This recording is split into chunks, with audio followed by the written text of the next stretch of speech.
¿Qué tal amigos? ¿Cómo están? Nuevamente nuestra nueva etapa que tenemos de platicar con ustedes. Antes de comenzar, agradecerles a todos sus comentarios de que estoy a punto de empezar mi nueva carrera de estandopero. Probablemente hagamos algo después con Sofía Niño de Rivero y Franco Escamilla. Un trío, les estaremos anunciando la próxima gira próximamente. No, en realidad la idea de estar con ustedes es hacer este análisis político del país, pero al mismo tiempo con una personalidad auténtica que es la mía. En realidad yo soy así, pero agradezco todos los comentarios que salieron en relación al primer video. En este siguiente video, el tema que vamos a tratar, que también he estado platicando, como lo comentaba con ustedes, con mis alumnos de licenciatura y posgrado, es qué le depara al futuro presidente de México. Y las preguntas en relación a este tema son muy interesantes y lo vamos a dividir en dos partes.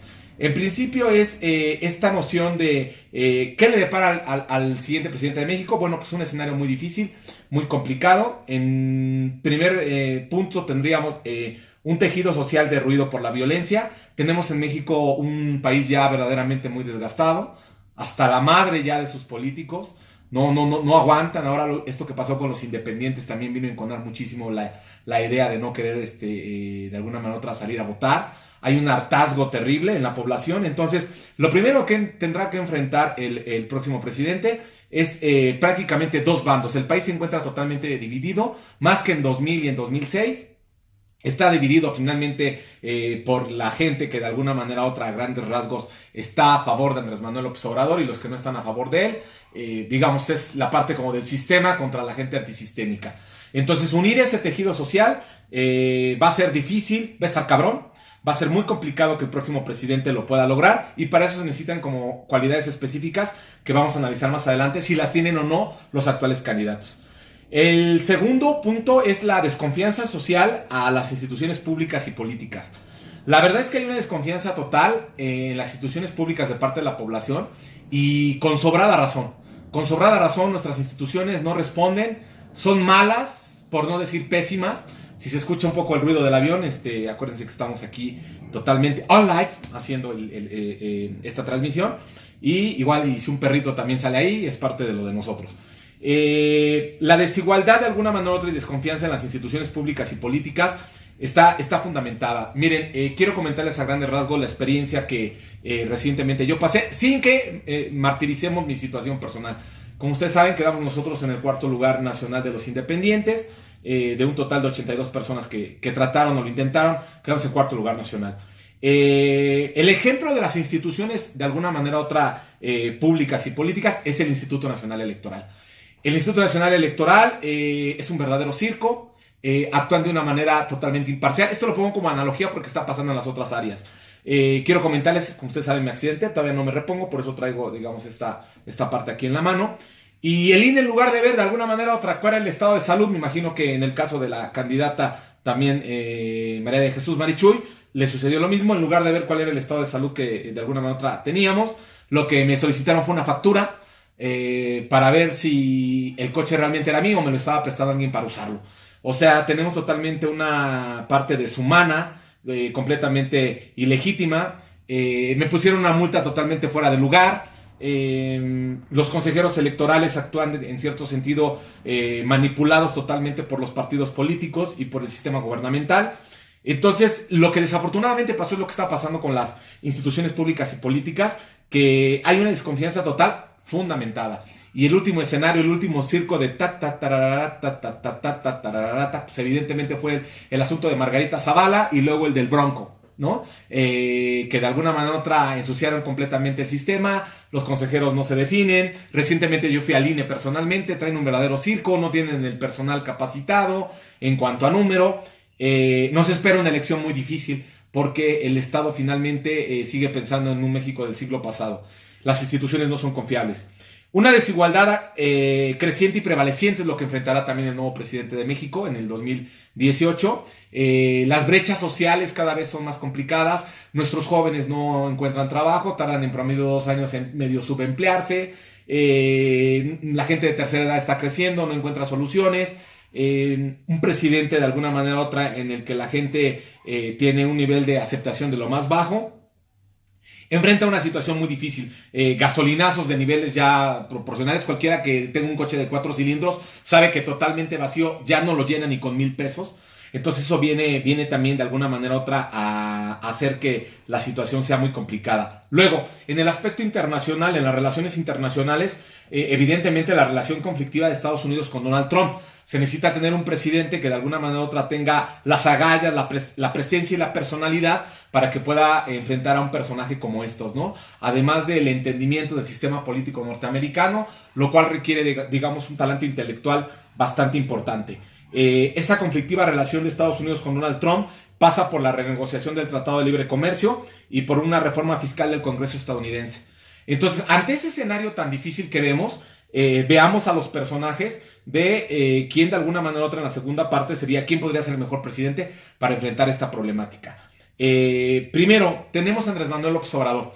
Desde mi perspectiva, Andrés Manuel López Obrador es alguien que merece mucho respeto por toda la trayectoria que ha tenido, digamos, a lo largo de los últimos 20 años. Es un hombre de lucha, es un hombre que ha visitado la mayoría del país, que en cierto sentido lo conoce, pero al mismo tiempo no debemos de olvidar que Andrés Manuel López Obrador, fuera de las zonas de confort, es un hombre que por lo menos desde mi perspectiva no es un estadista, dista mucho de alguna manera u otra de tener una visión cosmopolita, global, internacional, y por esa situación creo que la parte de relaciones internacionales le va a costar muchísimo. Inclusive me parece que hay escenarios televisivos donde al parecer tiene opositores que lo están confrontando, pero me parece que en algunos casos el asunto está muy planchado y que se le permiten muchas cosas. Corre el riesgo de que le pase lo mismo que a Peña Nieto, en el sentido de que fuera de sus algodones y de su zona de confort va a sufrir en términos de que las relaciones internacionales le van a costar mucho. Tiene una gran ventaja, tiene un equipo me parece prudente, inteligente, coherente, que lo respalda, pero que ya en la parte de gobierno va a ser muy complicado porque la mayoría está constituido por académicos. Y siendo yo mismo, se lo reconozco, un académico, el académico vive en las aulas y en los cubículos, pero en términos de realidad le va a costar muchísimo trabajo, ¿no? Finalmente tenemos un hombre de lucha, pero no un estadista. Entonces, en el caso de Andrés Manuel López Obrador, va a ser complicado. Segundo, no olvidemos la idea también de que Andrés Manuel es un hombre grande y, como él dice, ya recorrido. Ser jefe del Estado mexicano es muy desgastante y la edad que tiene Andrés Manuel es complicada.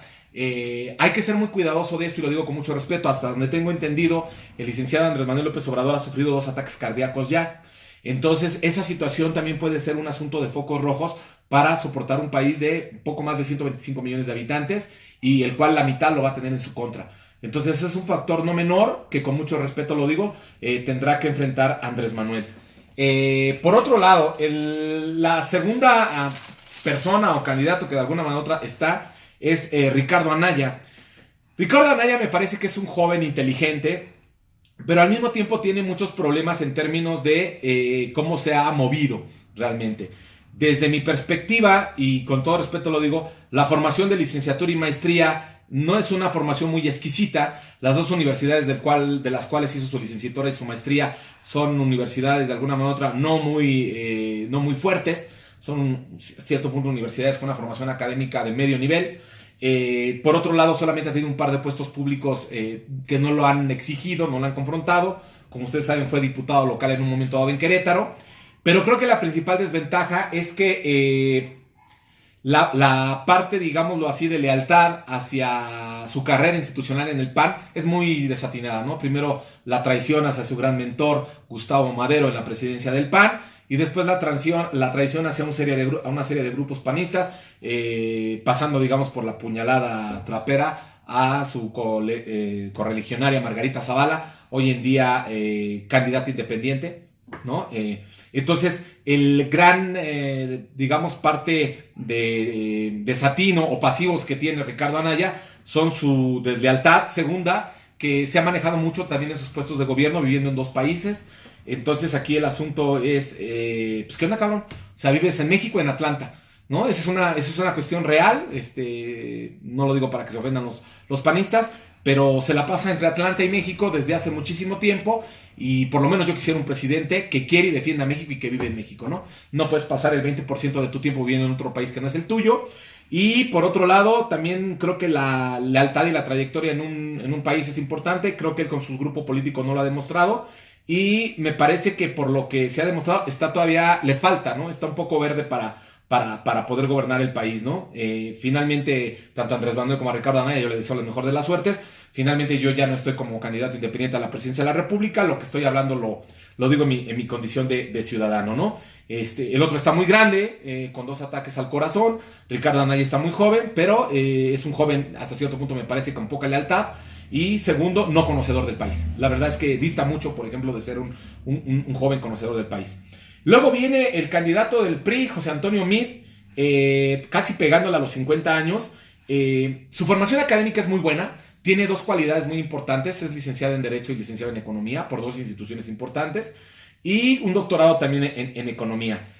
Aquí tenemos 2 cuestiones básicas. Creo que el problema de José Antonio Meade es el mismo del licenciado Enrique Peña Nieto. Es decir, mientras estuviste en los cargos públicos fuiste muy protegido. Es decir, como secretario de Hacienda, como secretario de Relaciones Exteriores, fuiste de alguna manera otra cobijado. Claro que ahora sale a campaña y de repente, bueno, a veces lo que más pega es el apodo que le pusieron de Duvalín.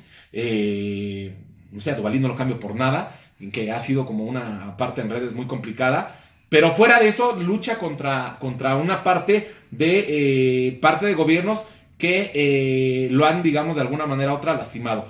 Lo cual quiere decir que él tiene como el beso del diablo, que es el beso del PRI. Comienza con esa gran desventaja y eso ya es su principal lastre. De hecho, han tratado de desligar la imagen del PRI de él, pero no con un buen escenario. Entonces, él podría ser alguien que tiene una noción un poco más clara también de lo que podría ser el país, pero tiene más de la mitad del país en su contra. Luego tenemos a Margarita Zavala con 50 años. Me parece que la licenciada Margarita, desde mi punto de vista, es alguien que carece de carisma. Le va a costar mucho trabajo en ese sentido conectar con el país. Me parece que es una mujer inteligente, pero tiene 2 grandes desventajas. La primera es que no es muy carismática y en política el carisma es muy importante. La otra es que tiene el problema de ser esposa de Felipe Calderón. Y eso no se lo va a poder quitar porque esta idea del sexenio de tantos muertes en la presidencia de Felipe Calderón va a cargar con él. Y luego todavía tiene la parte, digamos, desafortunada, si ustedes quieren, puerca con que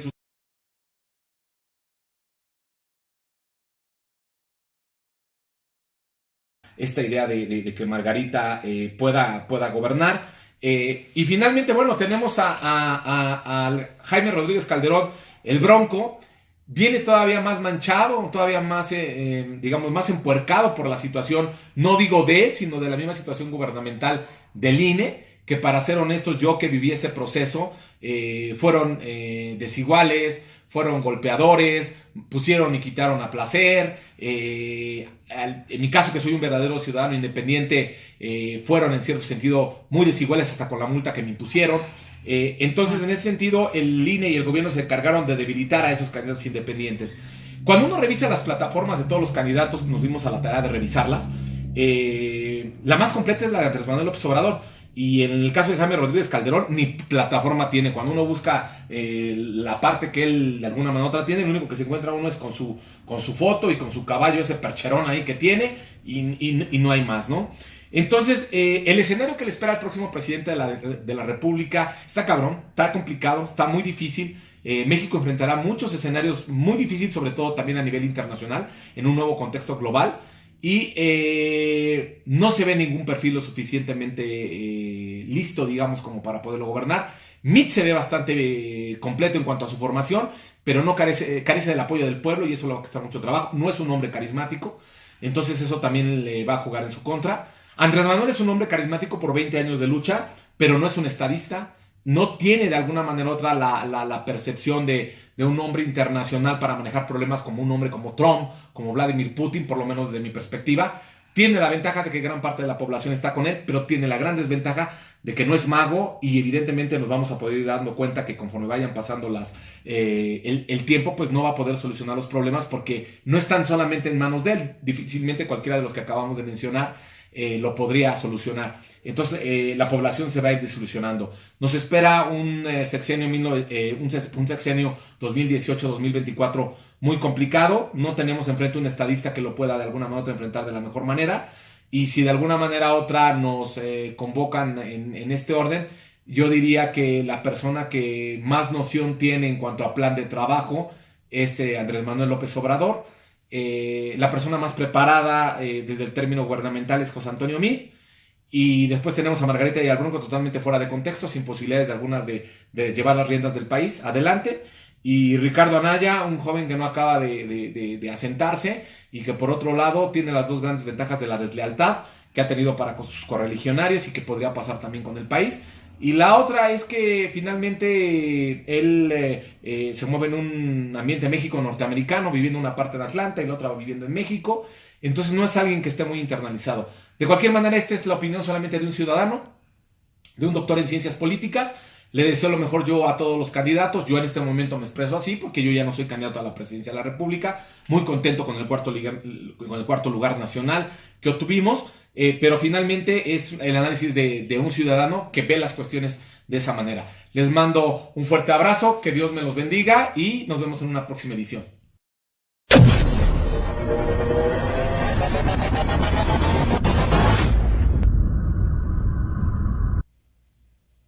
Síganos en nuestras redes sociales, se va a poner muy chido el análisis. Síganos aquí en nuestras redes.